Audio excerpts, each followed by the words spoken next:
키자루가 연구소 내부로 진입하자 센토마루가 나타나 키자루를 막아서며 펑크 아저씨를 죽이게 놔둘 수는 없다고 제 아무리 아저씨라고 할지라도 말이야 라고 말한 이후 도끼의 무장색 베개를 휘감으며 키자루를 공격합니다. 하지만 키자루는 꽤나 냉정한 모습을 보이며 장난스러운 모습 따윈 전혀 보이지 않으며 미안하지만 해군의 체면이 바닥에 떨어져서 말이야 예전처럼 놀아줄 수만은 없을 것 같네 라고 말한 뒤 곧바로 센토마루의 도끼에 레이저를 쏴버리며 센토마루의 도끼를 박살내버립니다. 그리고 키자루는 센토마루의 복부에 발차기를 집어넣었고 센토마루는 단 한 방만에 정신을 잃으며 기절합니다. 그리고 베가펑크는 급하게 파시피스타 몇 구를 이용하여 키자루를 막아보려 하나 키자루는 순식간에 파시피스타를 부숴버렸고 확실히 이 디자인은 너무 잔인하군. 특히 보니에겐 더더욱 잔인할 테지 라고 말합니다. 그리고 베가펑크는 키자루가 갈등하고 있다는 것을 어렴풋이 눈치채며 마지막으로 키자루를 회유하려 하나 키자루는 이미 마음을 굳힌 상태였기에 베가펑크를 공격하려 합니다. 그리고 키자루는 만약 그 전설이 사실이라면 밀짚모자가 증명해 보일 테지. 세계 정부를 상대로 말이야 라고 말하며 천총운검을 사용하여 베가펑크를 반으로 갈라버리려 합니다. 그리고 키자루는 공격과 동시에 눈을 질끈 감으며 차마 자신의 손으로 베가펑크를 죽이는 것을 확인하지는 못하는 모습을 보입니다. 키자루가 베가펑크를 베어버리려는 순간 화염이 키자루를 휘감았고 사보가 나타나 쇠파이프를 사용하여 키자루의 천총우검을 막아냅니다. 그리고 사보는 곧바로 불주먹을 사용하여 키자루를 날려버렸고 키자루는 충격을 입으며 연구소 밖으로 튕겨져 나옵니다. 그리고 사보는 베가펑크, 과학병기들을 모두 동원해서 해군들을 맡아줘. 저 녀석은 내가 막는다 라고 말합니다. 그리고 키자루는 당황한 듯한 표정을 지으며 혁명군 2인자 사보, 이거 참 성가신 녀석이 나타났구만 이라고 말했고 사보는 웃음을 지으며 해군대장 키자루, 아까 니카의 전설에 대해 이야기했나? 이미 세계정부 또한 알고 있지 않는가? 결국 세계정부는 몰락하게 될 것이라는 것을. 무의미한 저항 따윈 하지 말라고. 너희들이 저항할수록 희생되는 목숨의 수만 늘어날 뿐이라고 라고 말하며 엄청난 자신감을 내비치며 결국 세계정부는 루피와 동맹군에 의하여 격파당할 것이라고 말합니다. 하지만 키자루 역시 세계정부의 막강한 전력을 알았기에 자신의 신념을 굽히지 않으며 곧바로 전투태세를 갖추며 그렇다면 이 위기를 헤쳐나가 보시지 젊은 혁명군이여 라고 말했고 키자루는 이제껏 드러난 표정 중 가장 냉정하고 위협적인 표정을 짓고 있었습니다. 그리고 사보 역시 긴장한 듯한 모습을 보이며 내가 이겨낼 수 있을까? 해군본부의 대장을 이라고 말하며 키자루와의 대결을 준비합니다. 베가펑크는 사보의 도움으로 키자루의 추격으로부터 벗어났고 곧바로 연구소의 중심부로 이동하여 모든 과학병기들에게 일제히 해군을 공격하라고 명령을 내립니다. 그리고 대부분이 세계정부에게 귀속되어 버렸으나 베가펑크는 유사시를 대비하여 몇 개의 세라핌을 보관 중이었고 베가펑크는 세라핌 징베, 세라핌 도플라밍고, 세라핌 미호크에게 해군을 공격하라는 명령을 내립니다. 그리고 베가펑크는 아쉬워하는 듯한 모습을 보이며 챗, 이럴 줄 알았으면 차라리 세라핌을 에그헤드 섬에 보관할 걸 그랬군.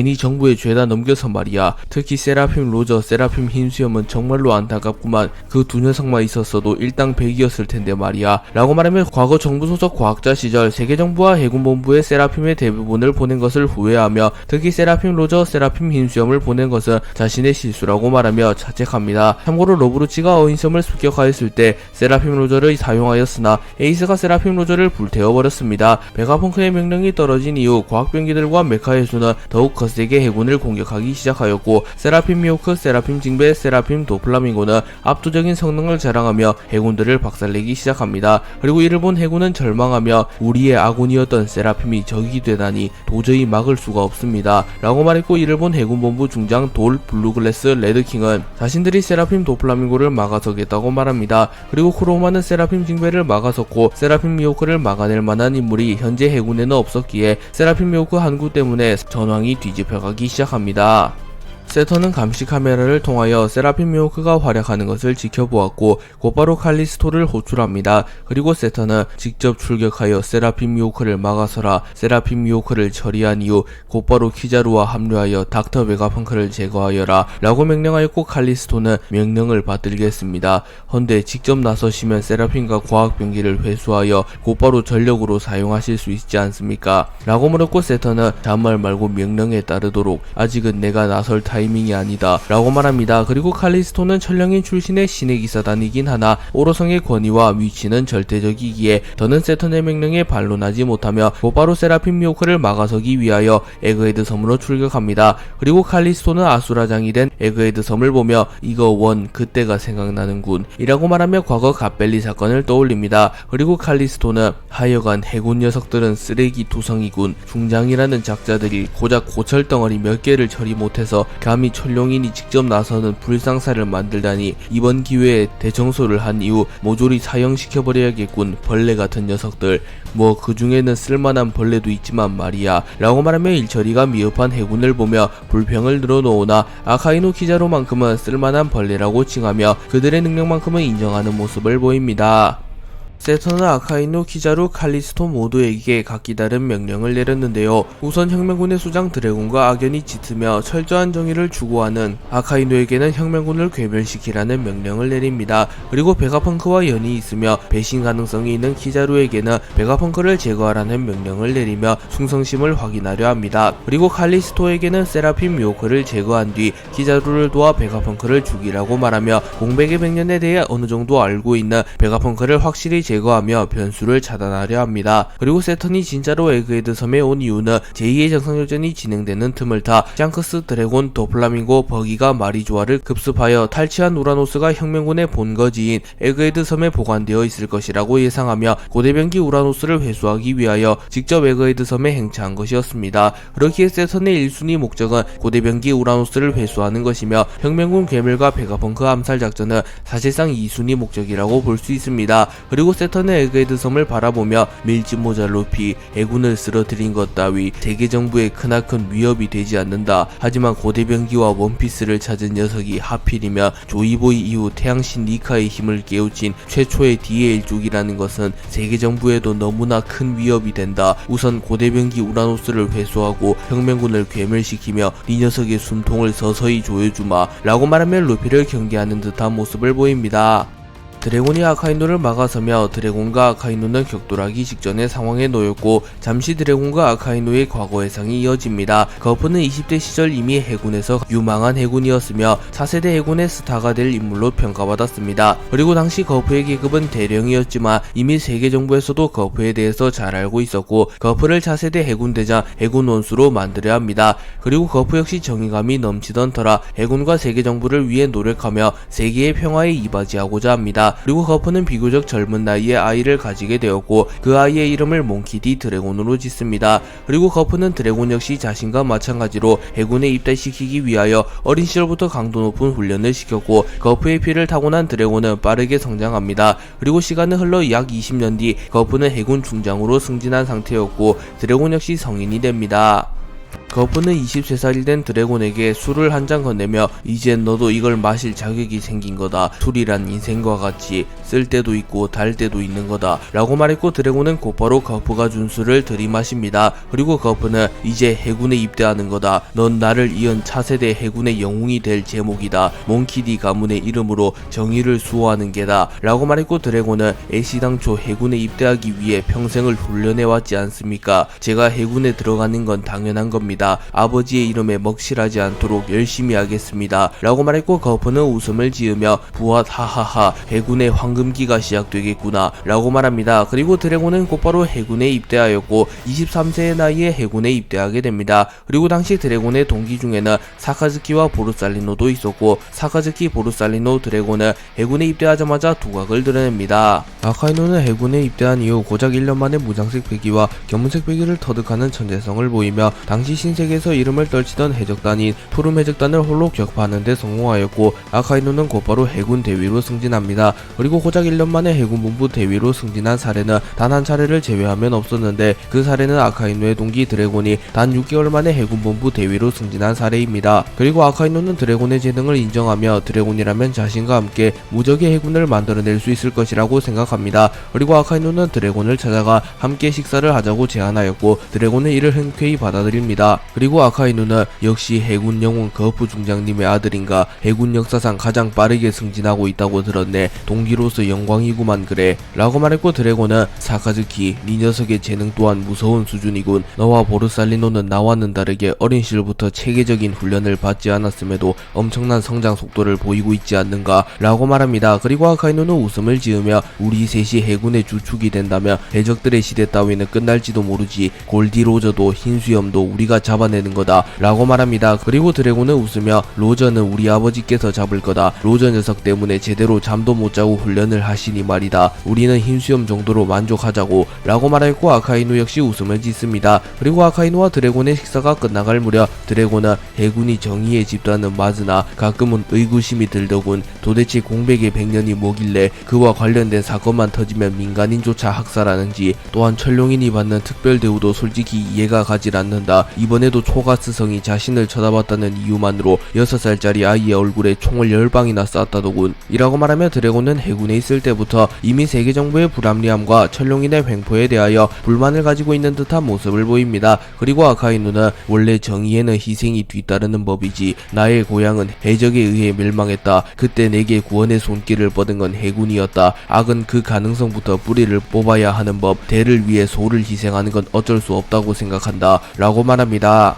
세계 정부는 드래곤, 아카이누, 키자루의 활약을 눈여겨보았고, 오로성은 차기 해군의 간부진 개편을 위해 회의를 개최하게 됩니다. 그리고 세터는 콩을 이을 차기 해군 원수로는 현 해군대장인 센고쿠가 적합해 보이는군. 거프 녀석은 계속 승진을 거부하고 있으니 해군 원수로 내세우긴 역부족일 것 같고 말이야 라고 말했고, 나스주로는 해군 원수 자리도 중요하다만 천룡인을 직접 호위할 해군대장 역시 중요하다 라고 말했고, 피터는 이미 제파가 있지만 고작 한 명으로는 역부족이 말이지 라고 말했고, 워큐리는 최소 3명의 해군대장은 필요해 보이는군. 그렇다면 드래곤과 사카즈키는 어떠한가? 해군의 역사를 통틀어봐도 이들만큼 강하고 두각을 드러낸 해병은 별로 없었네 라고 말하며 새로운 해군대장 후보로 아카이누와 드래곤을 추천합니다. 그리고 마스는 하지만 그 녀석들이 성장하기까진 꽤나 많은 시간이 필요해 보이는군. 차라리 잠깐의 공백을 유지하더라도 훗날 드래곤, 보르살리노, 사카즈키 3대장 체제를 구현하는 게 어떤가? 록세적단이 붕괴된 현 시점 당장은 해군대장급 전력이 많이 필요하진 않으니 급하게 감투를 씌울 필요는 없지 라고 말했고, 나머지 오로성들이 마스의 의견에 동의하며 훗날 센고쿠가 원수에 오르게 되면 곧바로 보르살리노, 드래곤, 사카즈키를 대장으로 승진시킨 이후 제파가 은퇴하게 된다면 보르살리노, 드래곤, 사카즈키 3대장 체제를 가동시키기로 결정합니다.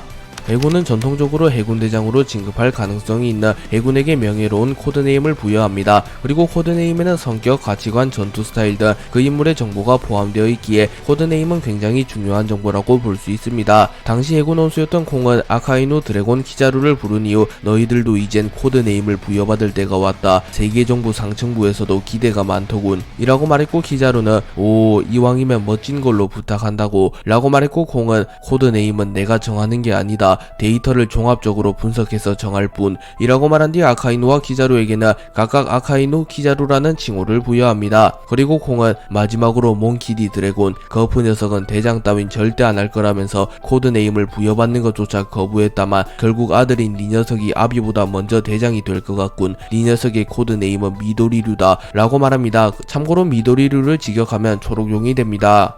드래곤, 아카이누, 키자루가 코드네임을 부여받은 이후 신의 기사단 총사령관 갈링이 나타났고, 고생이 많소 콩 양반, 오로성께서 직접 명령하였소. 원래 천룡인들의 인간 사냥의 우승 상품으로 걸릴 자연계 열매를 해군의 미래에 양보하라고. 그래서 내가 직접 악마 열매를 들고 왔소 라고 말하며 뭉게뭉게 열매, 하늘하늘 열매, 마그마그 열매, 번쩍번쩍 열매 등을 건넵니다. 그리고 드래곤은 인간 사냥 대회, 그게 무엇입니까? 라고 물었고, 갈링은 드래곤의 정의로운 성격을 알았기에 급하게 둘러대며 인간들과 사냥을 즐기는 대회지, 천룡인들과 인간의 화합이란다 라고 거짓말을 했고, 드래곤은 차마 천룡인이 쓰레기 집단일지언정 인간들을 학살할 리는 없다고 믿었기에 갈링의 말을 신뢰하며 천룡인도 인간적인 면모가 있었군 이라고 생각합니다. 그리고 갈링은 각자 악마 열매 1개씩 먹고 나머지 악마 열매는 내가 가져가마 라고 말합니다. 그리고 키자루는 번쩍번쩍 열매를 골랐고, 아카이누는 마그마그 열매를 고릅니다. 그리고 드래곤이 뭉게뭉게 열매를 고르려 하자 그 순간 거프가 나타났고 거프는 호통을 치며 어이 내 아들이 악마 열매를 먹겠다는 거냐 콩원수 갈링 사령관 나는 용납하지 못하오 라고 소리치며 드래곤이 들고 있던 뭉게뭉게 열매를 빼앗아버립니다. 그리고 드래곤은 균형을 잃으며 넘어졌고 드래곤의 입에 하늘하늘 열매의 일부가 들어가게 됩니다. 그리고 갈링은 푸하하하 거프 중장 운명은 막지 못했나보 악마 열매가 주인을 택하는 경우가 있다던데 딱 이런 상황을 두고 하는 말인 것 같소 라고 말했고 거프는 이미 물은 엎질러졌기에 절망하는 표정을 지을 뿐 별다른 조치를 취하진 않습니다. 그리고 갈링은 그 열매는 바람 열매로도 불리지 각성하는 데 성공한다면 바람뿐만 아니라 천재지변의 힘을 모두 다룰 수 있게 될 걸세 그야말로 하늘의 힘을 가지는 셈이지 라고 말한 뒤 나머지 악마 열매를 들고 떠나갑니다. 그리고 드래곤은 하늘하늘 열매의 능력자가 됩니다. 철룡인들은 매년 비가맹국을 습격하여 인간 사냥을 즐기는 악습이 있었고 그날도 여지없이 인간 사냥 대회를 즐기기 위하여 롱스톤 아일랜드를 습격합니다. 그리고 롱스톤 아일랜드의 국왕은 너무한 거 아니오 같은 인간끼리 죽고 죽이는 학살이라니 당신들이 제 아무리 신의 후예라고 할지라도 이건 너무 심한 거 아니오 라고 말합니다. 그리고 곧바로 철룡인 쿠에타성이 롱스톤 아일랜드의 국왕의 머리를 베어버렸고 갈링이 이를 지켜보며 왕년의 나를 보는 것 같구만 이라고 말했고 현 신의 기사단인 이오는 크하하하 인간 사냥은 언제 봐도 재밌구만 과거 갓벨리에서는 록세 적단이 나타나는 바람에 철룡인들의 체면이 말이 아니었는데 말이야 라고 말합니다. 그리고 롱스톤 아일랜드 국왕의 죽음 이후 철룡인 사회자가 나타나 고대하던 인간 사냥이 시작됩니다. 성인은 10점 아이는 5점입니다. 가장 많은 인간을 죽인 우승자에겐 최강의 동물계 환수종 악마 열매라고 불리는 세세 열매 모델 주작과 사기적인 능력을 지닌 초인계 악마 열매 현실 열매를 지급할 예정입니다 라고 소리칩니다. 그리고 오로성 워큐리는 인간 사냥 대회를 보며 인간 사냥 대회는 단순한 유흥이 아니다. 차기 신의 기사단이 될 인재를 뽑는 시험 창구일 뿐 가장 두각을 드러낸 녀석은 직접 신의 기사단으로 스카우트한다. 부디 이번 대회에서도 갈린 같은 녀석이 나오면 좋겠군 이라고 말하며 철룡인들이 인간 사냥 대회를 개최하는 이유는 단순한 여흥이 아니라 신의 기사단을 선별하기 위함이라는 게 밝혀집니다. 롱스톤 아일랜드에서 인간 사냥 대회가 시작된 이후 롱스톤 아일랜드의 해역에 로제 적단의 배가 나타납니다. 그리고 그것에 주둔 중이던 해군들은 놀라는 모습을 보이며 로제 적단이 나타났습니다 라고 소리쳤고 당시 해군 중장이었던 포스트베리는 자신들의 힘만으로는 로제 적단을 막는 게 불가능하다고 여기며 곧바로 근처에 있는 해군들에게 지원을 요청하였고 마침 근처에서 임무를 보던 드래곤이 통신을 수락하며 드래곤은 곧바로 롱스톤 아일랜드로 향합니다. 또한 사실상 로저를 막을 만한 인물은 거프밖에 없었기에 포스트베리는 곧바로 거프에게 연락하나 거프는 꽤나 먼 섬에 있었기에 곧바로 출발하긴 했으나 도착하기까지 꽤나 시간이 걸립니다. 그리고 롱스톤 아일랜드에 상륙한 로저는 레일리 철룡인들의 악습은 끝나지가 않는구만 이라고 말했고 레일리는 우리가 극악무도한 해적이긴 하지만 세계의 평화를 수호한다고 자처하는 녀석들이 저런 행태라니 라고 말합니다. 그리고 로저는 이곳이 우리의 영역인지 몰랐다는 건가 롱스톤 아일랜드의 국왕은 우리의 오랜 친구라고 감히 우리의 친구를 죽인 철룡인들과 해군에게 본때를 보여줘라 라고 말하며 로저, 레일리, 가반을 포함한 로저의 적단은 곧바로 해군을 공격하기 시작합니다. 철룡인들의 인간 사냥 대회가 어느 정도 진행되었으나 로저의 적단이 나타나게 되며 잠시 인간 사냥 대회가 중단됩니다. 그리고 철룡인들은 과거 록스의 적단이 인간 사냥 대회 도중 개입하여 난생 처음으로 생명의 위협을 받은 적이 있었기에 로저의 적단을 보며 트라우마를 느낍니다. 그리고 철룡인들은 대회보다는 자신들의 목숨이 중요했기에 서로 앞다툼의 군함을 향해 달려갑니다. 그리고 철룡인들은 해군에게 우리가 죽으면 니들 전부 사형이다이 해군 대장을 불러와라이 거프를 불러와라이 라고 소리칩니다. 그리고 갈링은 골드로저 감히 내 아들을 유괴한 극악무도한 쓰레기 해적 오늘로서 빛을 갚아줄 때가 왔군 이라고 말하며 칼을 뽑아듭니다. 하지만 오큐리가 이를 막아서며 이곳은 해군에게 맡기고 현장을 빠져나간다. 행여나 티끌 같은 부상이라도 입거나 철룡인이 한 명이라도 사망하게 된다면 세계 정부에겐 씻을 수 없는 치욕이 된다 라고 말했고 갈링은 곧바로 칼을 거두며 명을 받들겠습니다 라고 말합니다. 그리고 철룡인들과 갈링, 워큐리는 곧바로 군함을 타고 롱스톤 아일랜드에서 빠져나가기 시작하였고 해군은 철룡인들이 안전하게 빠져나갈 수 있게 목숨을 걸고 로제의 적단을 막아섭니다. 드래곤 아카이노는 지원 요청을 받은 뒤 머지않아 롱스톤 아일랜드에 도착하게 됩니다. 그리고 드래곤은 불바다가 된 롱스톤 아일랜드를 보며 당연히 로제의 적단에 의하여 롱스톤 아일랜드가 불바다가 되었다고 생각합니다. 그리고 어린아이, 노인, 임산부, 반려견 등의 시체가 산처럼 쌓여 있었고 드래곤은 극심한 분노를 느끼며 이성을 잃은 채로 해적들을 쓰러뜨리기 시작합니다. 그리고 아카이누는 역시 드래곤이군. 철저한 정의를 위해선 상황 파악조차 할 필요가 없다는 건가? 라고 말하며 드래곤이 해적들을 소탕하는 모습을 보며 만족한 듯한 표정을 짓습니다. 그리고 아카이누 역시 전장에 투입되었고 아카이누와 드래곤은 차기 해군의 기둥이 될 인재답게 순식간에 로즈 해적단을 쓰러뜨리기 시작합니다. 그리고 레일리가 날아와 아카이누를 막아서며 이 이상 날뛰게 둘 순 없겠군. 해군의 새로운 애송이들인가? 라고 말합니다. 그리고 아카이누와 레일리가 겨루는 사이 드래곤은 곧바로 로저를 향해 달려갔고 드래곤은 곧바로 무장색 패기를 사용하며 로저를 공격합니다. 그리고 로저 역시 롱스턴 아일랜드가 초토화된 것을 보며 기분이 매우 나쁜 상태였기에 곧바로 카무사리를 사용하여 드래곤을 날려버립니다. 그리고 당시 아직은 성장 중이었던 드래곤이 전성기 로저의 일격을 버텨낼 순 없었고 드래곤은 카무사리를 허용한 이후 피를 토해냅니다. 드래곤은 로저의 일격을 맞고 치명상을 입었으나 정신력으로 이를 버텨낸 이후 로저에게 해적 골드로저, 어째서 그런 힘을 가지고 이런 짓을 벌이는 거지? 무고한 시민들의 목숨을 희생시키며까지 네 녀석이 원하는 것은 무엇이지? 라고 말했고 그 순간 드래곤은 폐양색 패기를 발현하는데 성공합니다. 그리고 아카이누를 제외한 해군들 전원이 기절하였고 레일리와 아카이누 역시 잠시 대결을 멈춰서며 드래곤을 바라봅니다. 그리고 레일리는 폐양색 패기, 전 해군을 통틀어 폐양색 패기를 가진 인물은 해군대장 센고쿠밖에 없는 걸로 아는데 저 녀석 굉장한 힘을 숨기고 있군 이라고 말합니다. 그리고 아카이누 역시 드래곤의 재능에 감탄하며 역시 차세대 해군의 왕은 네 녀석이다 라고 생각합니다. 그리고 로저는 이봐 애송이 뭔가를 착각하고 있나 본데 민간인 심지어 어린아이와 노인까지 학살한 건 우리가 아니라 네 녀석들이 지키는 철룡인이다. 철룡인은 매년 비가맹국을 상대로 인간을 더 많이 학살하는 대회인 인간 사냥을 개최하지. 이번 연도의 인간 사냥 대상지는 롱스톤 아일랜드. 이곳은 내 구역이란 말이다. 나의 친구들을 죽인 것에 모자라 이젠 그 죄를 내게 뒤집어 씌우겠다는 거냐? 라고 말했고 로저 역시 엄청난 폐양색 패기를 내뿜습니다. 그리고 드래곤은 철룡인의 악습에 대하여 어느 정도 알고 있었기에 로저의 말이 사실이라는 것을 깨달았고 좌절하는 듯한 모습을 보이며 무릎을 꿇으며 주저앉습니다. 그리고 로저는 네 녀석이 진짜로 정의를 관철하는 해군이라면 알테지 진정한 악의 원흉은 세계 정부라는 것을 이라고 말합니다. 그리고 드래곤은 무언가 깨달은 듯한 표정을 짓습니다. 드래곤은 로저를 통하여 사건의 전말을 깨달은 이후 곧바로 하늘하늘 열매를 사용하여 철룡인이 타고 있는 군함을 향하여 강력한 폭풍우를 일으켰고 드래곤이 생성한 강력한 바람으로 인하여 철룡인이 타고 있던 선박이 크게 흔들리기 시작합니다. 그리고 토르칸 성은 당황하며 뭐냐이 폭풍이냐이 라고 소리쳤고 워큐리와 갈링은 당황한 듯한 표정을 지으며 드래곤이 자신들을 공격하고 있음을 깨닫습니다. 그리고 아카이누 역시 당황하며 어이 드래곤 무슨 짓이냐? 아직 능력을 사용하는 게 익숙하지 않은 거냐? 라고 소리쳤고 드래곤은 사카즈키 이 녀석 또한 듣지 않았나? 철룡인들의 악행이 도를 넘었다. 나는 더 이상 철룡인들을 수호하지 않을 테다. 스스로를 신이라고 칭하며 인륜을 저버린 저들을 직접 심판하겠다 라고 말합니다. 그리고 군함에 타고 있던 해군 여러 명이 곧바로 롱스톤 아일랜드에 상륙하였고 드래곤 소장 방금 그 폭풍은 실수였습니까? 실수라고 하셔도 철룡인을 공격한 죄는 결코 용서받을 수 없습니다 라고 말했고 드래곤은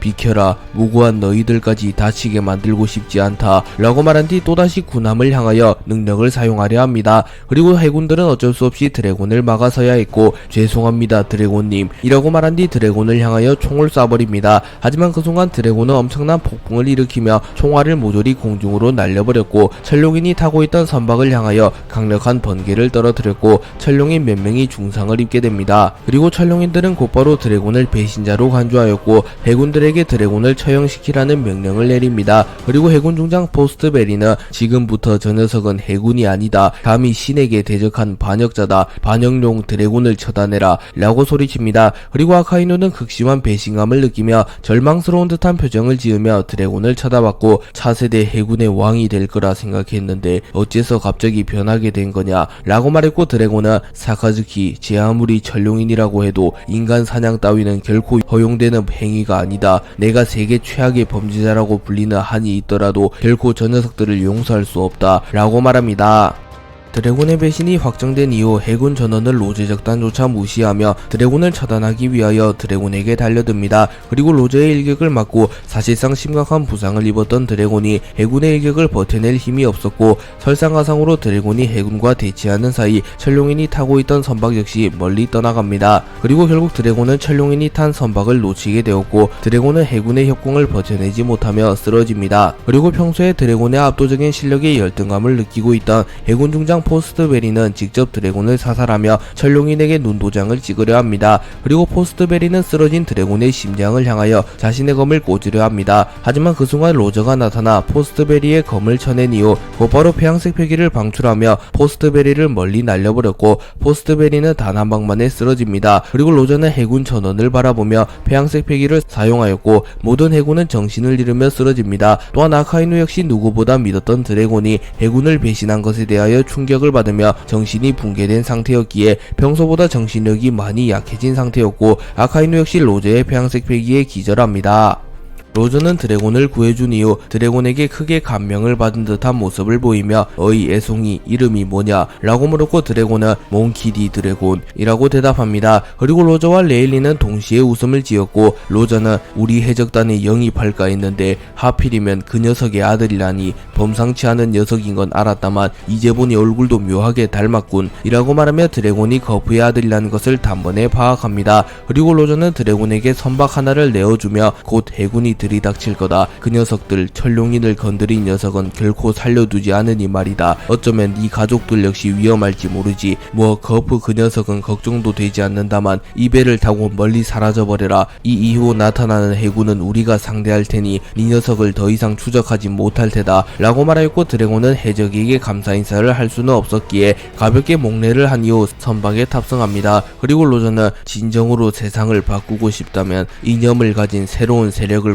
구축해야 할 걸세. 해적들은 세상을 바꾸는 것 같은 복잡한 것엔 관심이 없으니 말이야 라고 조언을 해줬고 드래곤은 당신은 세상이 바뀔 수 있다고 믿나? 라고 물었고 로저는 절대로 멈출 수가 없는 것들이 있다. 계승되는 의지, 사람의 꿈, 시대의 일렁임, 인간이 자유의 답을 찾는 한 그것들은 절대로 멈추지 않는다 라고 말하였고 드래곤은 로저의 깨달음을 얻으며 롱스톤 아일랜드에서 떠나갑니다. 그리고 훗날 드래곤은 로저의 조언대로 해적 따위가 아닌 이념을 가지고 행동하는 새로운 세력인 혁명군을 설립하였습니다. 또한 로저가 공개 처형되는 것을 보며 로저가 자신에게 해주었던 말을 떠올립니다.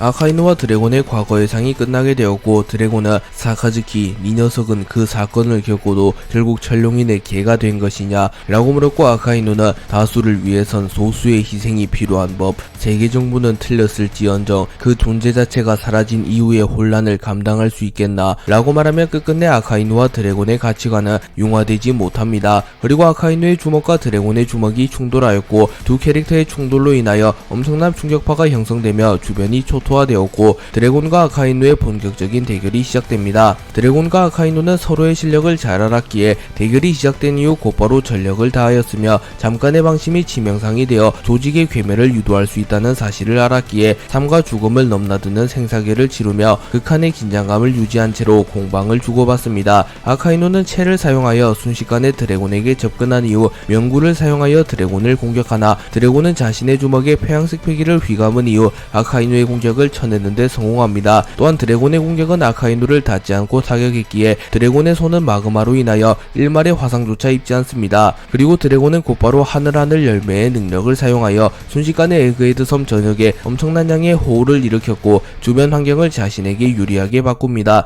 하지만 아카이누는 아랑곳하지 않고 드래곤에게 접근한 뒤 견시농련을 사용하여 드래곤을 집어삼키려 합니다. 그러나 비로 인하여 아카이누의 공격력이 약해진 상태였고 드래곤은 무장색 패기를 사용하여 아카이누의 공격을 막아낸 이후 곧바로 그린홀을 사용하여 아카이누를 땅에 쳐박아 버리는데 성공하였고 초록색 블랙홀과 같은 것이 생겨나며 아카이누를 감쌌고 아카이누는 치명상을 입습니다. 그리고 이를 본 해군 중장 돌은 과거 해군에 있을 때부터 드래곤이 더 유능했다고 들어왔는데 결국 사카즈키 원수는 아직 그 차이를 메꾸지 못한 건가 라고 말하며 과거부터 기량은 드래곤이 아카이누보다 위였다고 말합니다. 돌 중장이 아카이누의 패배를 직감하려는 순간 쿠로우마 중장이 흔적이 나타났고 사카즈키 사장을 의심하는 건가? 사카즈키 사장이 전설이라고 불리는 이유는 결코 꺾이지 않는 의지 때문이다. 전설의 영웅 거푸 중장과 마찬가지 정의는 결코 패배하지 않는다 라고 말하며 아카이누의 승리를 믿어 의심치 않습니다. 그리고 드래곤 역시 아카이누가 고작 이 정도로 쓰러지지 않을 것이란 것을 잘 알았고 드래곤은 긴장한 듯한 표정을 지으며 녹아서 액체 상태가 되어버린 마그마를 바라봅니다. 그리고 잠시 후 마그마가 공중으로 솟구쳤고 거대한 폭발과 함께 아카이누가 다시 나타납니다. 그리고 아카이누는 매우 빠른 속도로 드래곤에게 접근하였고 드래곤은 폐양색 패기를 휘감은 주먹을 사용하여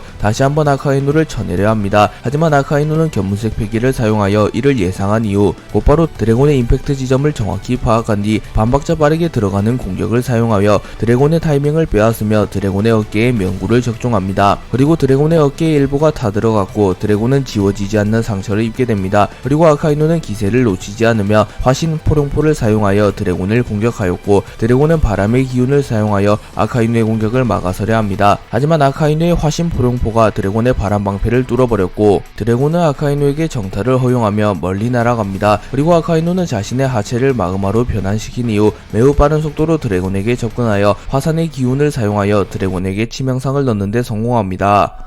아카이누는 격렬한 공격을 몰아치며 체력이 꽤나 많이 소진되었고 지친 듯한 표정을 지으며 드래곤을 바라봅니다. 하지만 드래곤은 마치 거푸와 비슷한 표정을 지으며 웃음을 지으며 아카이누를 바라보았고 상황실에서 상황을 지켜보던 베가펑크는 드래곤 이런 상황에서 웃음이라니 저 녀석에겐 죽음의 공포 따위가 없는 건가 라고 말하면 난생 처음 보는 드래곤의 모습을 보며 당황합니다. 그리고 드래곤의 폐양색 패기가 이전보다 조금 더 강해지게 되었고 드래곤이 점점 성장하고 있음이 묘사됩니다. 그리고 드래곤의 폐양색 패기로 인하여 해군본부 중장 일부를 포함한 해군이 모조리 기절하게 됩니다. 또한 폐양색 패기가 급격하게 강해지며 드래곤조차 자신의 폐양색 패기를 완벽히 제어하지 못하며 혁명군들 역시 대부분이 기절합니다. 그리고 드래곤의 폐양색 패기의 여파로 인하여 혁명군과 세계정부의 대결은 더욱 가속되기 시작하였고 세터는 자신이 나설 타이밍이 왔음을 파악한 뒤 곧바로 에그헤드 섬으로 날아갑니다. 아카이누는 불안정한 상태의 드래곤을 보며 드래곤 미쳐버린 건가? 옛 친구로서 직접 지옥으로 인도해주지 라고 말한 뒤 지옥 화마 천수를 사용하여 드래곤의 목숨을 걷어가려 합니다. 하지만 그 순간 드래곤의 능력으로 인하여 일시적으로 극야 상태가 찾아오게 되었고 에그헤드 섬에는 빛 한 점 없는 칠흑같이 어두운 상태가 됩니다. 그리고 세터는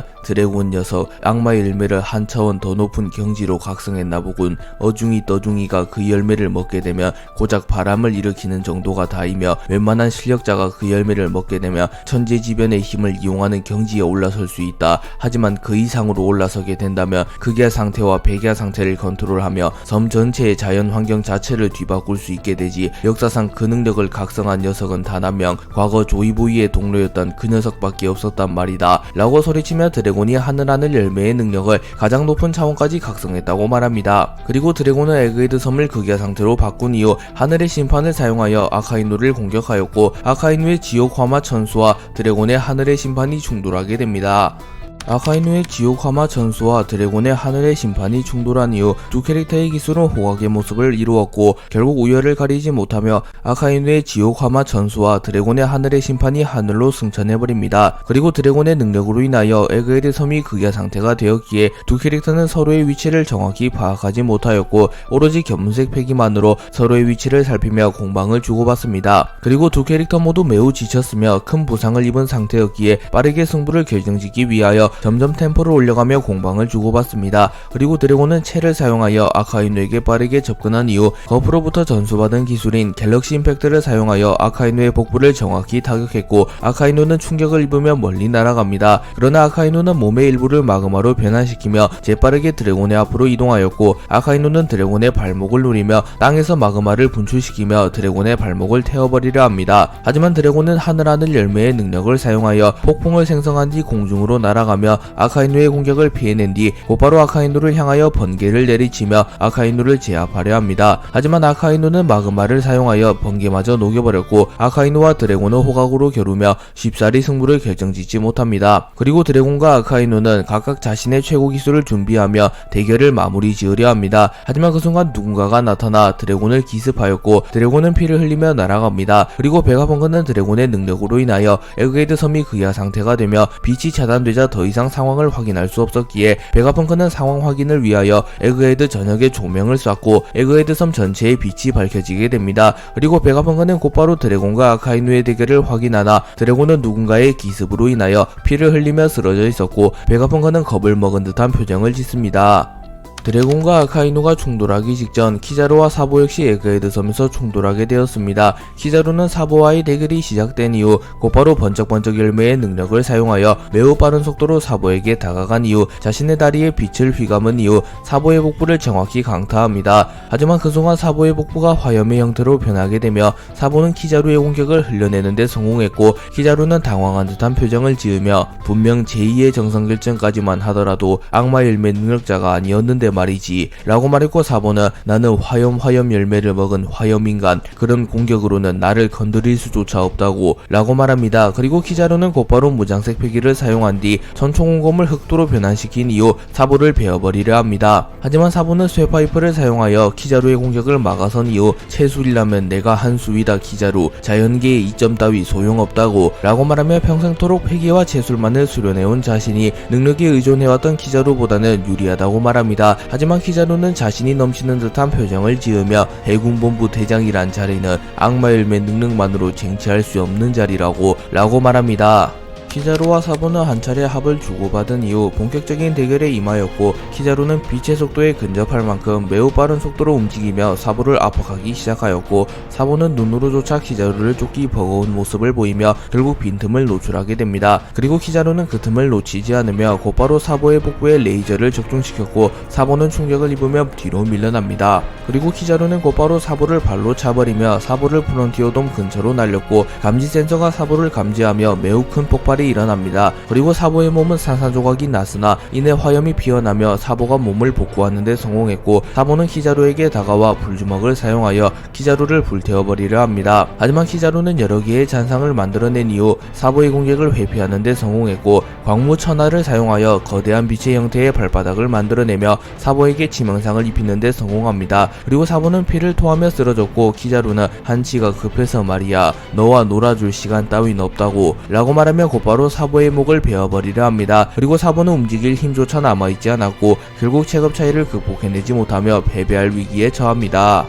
사보는 엄밀히 따지면 삼형제 중 가장 재능이 없는 인물이며 혈통 또한 평범한 인물이기에 유일하게 폐양색 패기가 없는 것은 물론 전투력 또한 현저히 낮습니다. 그리고 루피가 시간여행을 하며 미래가 뒤틀리게 되며 이러한 현상은 더욱 심해졌고 루피와 에이스가 세계 최고 수준의 강자가 되었지만 사보는 여전히 그들에 비하면 부족합니다. 하지만 사보는 어린 시절부터 재능이 없다는 사실을 잘 알았기에 루피 에이스에 비하여 훨씬 노력합니다. 그러나 사보는 재능의 한계를 보이며 성장이 정체되게 되었습니다. 하지만 사보는 키자루와의 대결에서 삶과 죽음의 경계를 건너며 결국 자신의 재능을 개화하는 데 성공하였고 드디어 노력의 결실을 맺으며 성장하게 됩니다. 그리고 사보는 키자루에게 죽기 직전 초인적인 힘을 깨우며 다시 일어나는 데 성공했고 사보는 화염을 그리며 다시 일어납니다. 그리고 바닥에는 불꽃이 염제라는 글자를 그렸고 키자루는 당황한 듯한 표정을 지으며 분명 다 죽어가는 녀석이었는데 말이야 다시 일어난 것도 놀라운데 분위기가 완전히 달라졌구만 이라고 말합니다. 그리고 사보는 냉정하게 말하면 그들의 수준에 도달하는 것은 나의 재능으로는 불가능한 일이라고 생각했다. 하지만 이제는 아니야. 노력의 결실을 맺을 순간이다. 키자루 네 녀석을 쓰러뜨리고 나 역시 그들과 같은 수준으로 올라선다 라고 말하며 자신의 각오를 다집니다.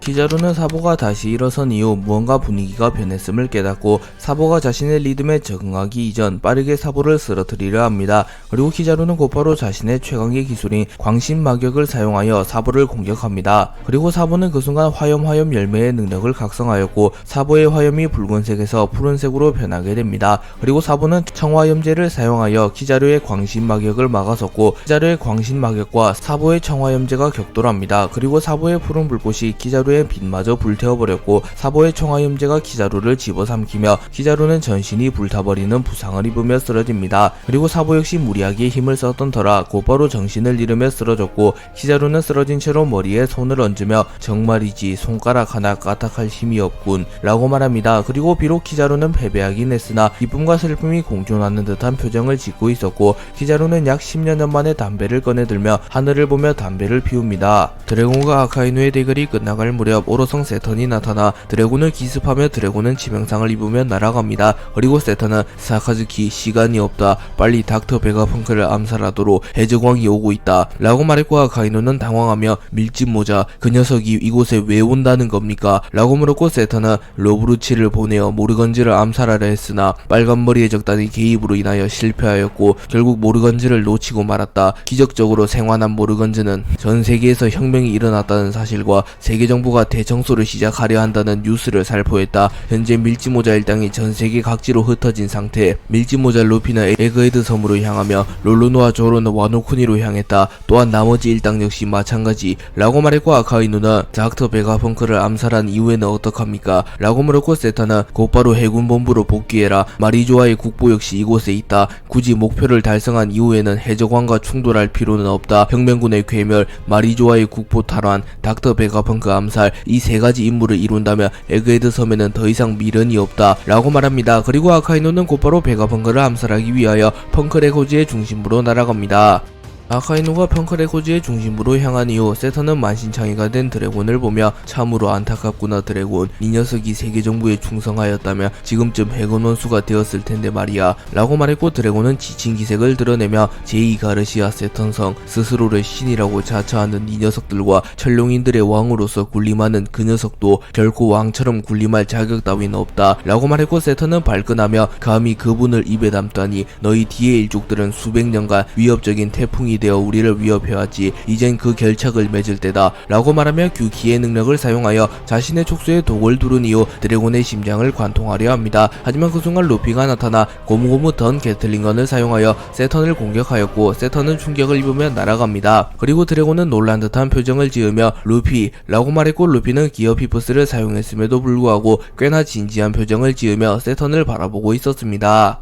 드래곤과 아카이누의 대결이 한창 진행되던 사이 루피와 보니의 적단이 에그헤드 섬에 도달하였고 루피는 곧바로 섬의 중심부에서 느껴지는 패기를 감지하며 섬의 중심부로 향하려 합니다. 하지만 그 순간 신의 기사단 칼리스토가 나타나 루피를 막아섰고 칼리스토는 해적왕 너와는 격돌하고 싶지 않았다. 나의 임무는 닥터 베가펑크를 암살하고 과학 병기를 회수하는 것뿐 이라고 말했고 루피는 그렇다면 비켜 시간이 없다고 라고 소리칩니다. 하지만 보니가 안돼 밀짚모자 저 녀석을 놔두면 베가펑크는 죽고 말 거라고 차라리 저 녀석을 빨리 처리하고 섬의 중심부로 가도 늦지 않아. 너희 아버지 드래곤은 강하다고 고작 몇 분 차이로 죽지 않아 라고 말합니다. 그리고 루피 역시 보니의 의견이 맞다고 판단하였고 곧바로 기어 피퍼스를 사용하며 칼리스토를 쓰러뜨리려고 합니다. 그리고 칼리스토는 가벼운 마음으로 이 섬으로 왔는데 어쩌면 오늘이 나의 제삿날이 될 수도 있겠군 이라고 말하며 긴장한 듯한 표정을 짓습니다. 루피는 칼리스토의 패기를 감지하며 칼리스토가 해군대장에는 못 미치는 강자이나 어느정도 실력을 갖춘 실력자라는 것을 파악하였고 기어포스를 사용하여 칼리스토를 제압하려 합니다. 그리고 루피는 고무고무 콩건을 사용하여 칼리스토를 공격하였고 칼리스토는 루피의 공격을 막아내려 했으나 역부족이었기에 루피의 공격을 버텨내지 못하며 날아갑니다. 그리고 칼리스토는 입에서 흐르는 피를 닦은 이후 역시 해적왕인가 니카의 힘을 다루지 않았음에도 이런 파괴력이라니 역시 난 이 녀석을 막아서는 것조차 불가능하군 이라고 말했고 본인은 만족하며 이 녀석 전설 속의 용사를 얕봤단 거냐 루피와의 격차를 알았다면 베가펑크 암살은 포기하시지 라고 말합니다. 그리고 칼리스토는 곧바로 악마열매 능력을 사용하며 세계정부 소속인 내가 이런 말을 하는 건 좀 그렇지만 해적왕이라고 불리는 녀석들은 모두 대단한 녀석이라는 것은 부정할 수 없는 사실이군. 그렇다면 전 해적왕 로저와 현 해적왕인 이 녀석이 붙는다면 과연 누가 이길지 궁금하지 않나. 난 환생 열매를 먹은 환생인간 5분간 죽은 인물을 부활시킬 수 있다. 몽키디 루피 과연 이 녀석이 골드로저를 5분 안에 쓰러뜨릴 수 있을까. 이 녀석이 골드로저를 맞는 사이 난 베가펑크를 암살하고 오겠다. 프론티어돔까지 도달하는데 걸리는 시간은 약 3분 안에 골드로저를 쓰러뜨리고 나를 막지 않는다면 닥터 베가펑크는 죽게 될 테지 라고 말합니다. 그리고 칼리스토는 루피 전 해적왕 로저를 환생시키는데 성공하였고 루피 앞에 로저가 나타나게 됩니다. 그리고 로저는 칼리스토의 명령을 받아 오로지 루피만을 쓰러뜨리고자 하는 상태였고 로저는 소환됨과 동시에 곧바로 루피를 노립니다. 루피는 칼리스토의 능력으로 소환된 로저를 보며 곧바로 기어 피퍼스를 사용하며 로저를 막아서려 합니다. 그리고 루피는 보니에게 보니 이 녀석은 내가 맞는다. 넌 프런티어 돔으로 가서 가면 녀석을 막아줘. 난 저 녀석을 쓰러뜨린 뒤 곧바로 아빠를 도와줘야 할 것 같아 라고 말했고 보니는 고개를 끄덕인 이후 곧바로 베가펑크를 지키기 위해 프런티어 돔으로 날아갑니다. 그리고 루피는 로저를 보며 웃음을 지으며 니시시시 당신의 한마디가 날 해적왕으로 만들었다고. 전 해적왕은 얼마나 강할지 겨뤄보고 싶었는데 레일리 아저씨의 친구이자 에이스의 아버지일지만 봐줄 순 없지. 너 역시 진짜는 아닐 테니 라고 말하고 루피와 로저의 본격적인 대결이 시작됩니다. 그리고 로저는 곧바로 루피를 향하여 카무사리를 사용하며 루피를 공격하였고 루피는 고무고무 그물을 사용하여 로저의 잠격을 낚아채는데 성공합니다. 그리고 루피는 팔을 한 바퀴 돌린 이후 로저의 카무사리를 그대로 로저에게 던져버리며 로저에게 되돌려줍니다. 그리고 로저는 에이스의 폐양색 패기를 휘감은 이후 곧바로 카무사리를 막아섰는데 성공하였고 이후 루피에게 빠르게 접근한 이후 에이스를 사용하여 루피를 그대로 베어버리려 합니다. 하지만 루피는 지면을 곰으로 바꾼 뒤 지면을 높게 상승시키며 로저의 공격을 막아섰고 고무고무 던 게틀링건을 사용하며 로저에게 무수히 많은 타격을 집어넣는데 성공하며 로저를 멀리 날려버리는데 성공합니다. 그리고 상황실에서 감시 카메라를 통하여 이를 본 베가펑크는 페페페페 제 아무리 전 해적왕이라도 진정한 해적왕에게는 무리인가. 루피 녀석 정말 규격 외의 강함이군. 그건 그렇고 날 암살하기 위해 신의 기사단이 출발한 모양이군. 보니가 강하긴 하다만 아직 저 녀석을 막을 수는 없을 테고 그래 이 무기라면 저 녀석을 막아둘 수 있을 것 같군 이라고 말하며 자신의 발명품 하나를 바라봅니다. 칼리스토의 능력으로 인하여 환생한 로저는 루피의 고무고무 던 게틀링건을 허용하며 멀리 날아갔으나 로저 역시 시대를 풍미한 강자였기에 곧바로 전장에 복귀합니다. 그리고 루피는 웃음을 지으며 니시시시 역시 이 정도는 역부족인가 라고 말한 뒤 지면을 곰으로 바꾸며 탄성력을 크게 증가시킨 이후 마치 로켓 발사대처럼 활용하며 매우 빠른 속도로 로저에게 접근한 이후 고무고무 거인의 도끼를 사용하여 로저를 그대로 찍어버리려 합니다. 그리고 로저는 폐양색 패기를 방출하며 폐양색 패기를 극대화한 이후 카무이 키르를 사용하여 루피의 공격을 맞받아칩니다. 참고로 카무이 키르는 카무사리에 대비되는 표현이자 기술입니다. 그리고 로저의 카무이 키르가 루피의 고무고무 거인의 도끼를 막아섰는데 성공하였고 루피는 충격을 입으며 멀리 날아갑니다. 그리고 로저는 그 틈을 놓치지 않고 루피에게 빠르게 접근하여 폐양색 패기를 번개처럼 방출하며 루피에게 치명상을 넣는데 성공하며 루피를 땅에 처박아 버리는데 성공합니다. 하지만 그 순간 거인으로 변한 루피가 나타나 한 손으로 로저를 붙잡은 이후 로저를 공중으로 던져버린 이후 고무고무 홈런을 사용하여 야구 방망이와 같은 것을 만들어낸 이후 마치 야구 선수처럼 로저를 멀리 날려버리는데 성공합니다. 그리고 루피는 공중에 뜬 로저를 향해 빠르게 접근한 이후 고무고무 천둥의 도끼를 사용하여 하늘에서 내려치는 번개를 휘감은 이후 자신의 발을 도끼의 형태로 만든 이후 로저를 그대로 내려 찍어버리는데 성공하였고 로저는 피를 토하며 쓰러집니다.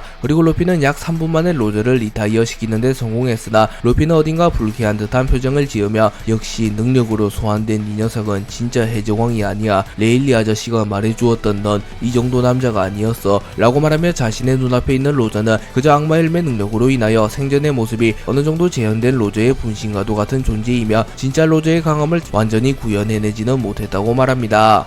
루피는 로저를 쓰러뜨린 이후 곧바로 드래곤을 지원하기 위하여 드래곤에게 향하려 하나 그 순간 로저가 다시 일어났고 로저의 패기는 이전보다 훨씬 강해져 있었습니다. 그리고 루피 역시 놀라며 이전과는 분위기가 달라졌어. 일시적으로 진짜 로저의 힘이 재현되는 건가 라고 생각합니다. 그리고 로저는 곧바로 생전에 자신의 최고 기술이었던 기술 중 하나를 사용하여 루피를 공격하였고 루피 역시 본능적으로 로저의 기술이 과거 진짜 로저가 시대를 풍미하게 만들었던 기술 중 하나라는 것을 깨닫습니다. 그리고 루피 역시 자신의 전력의 일부를 드러내며 구 3대장의 합공기를 막아냈던 기술인 고무고무 솔라 디에티건을 사용하여 로저의 기술을 막아섭니다. 그리고 루피의 기술과 로저의 기술이 충돌하게 되며 하늘이 갈라지는 것은 물론 드래곤의 능력으로 인하여 극야 상태가 되었던 에그헤드 섬 전역의 기후가 변하게 되며 다시 에그헤드 섬에서는 빛이 내려지게 됩니다. 그리고 루피의 고무고무 솔라 디에티건이 로저의 기술마저 뚫어냈는데 성공하였고 루피는 로저를 완벽하게 쓰러뜨리는데 성공합니다. 그리고 5분이 지나게 되며 로저의 형상이 하체부터 사라져갔고 루피는 묘한 기분을 느끼며 로저를 바라봅니다.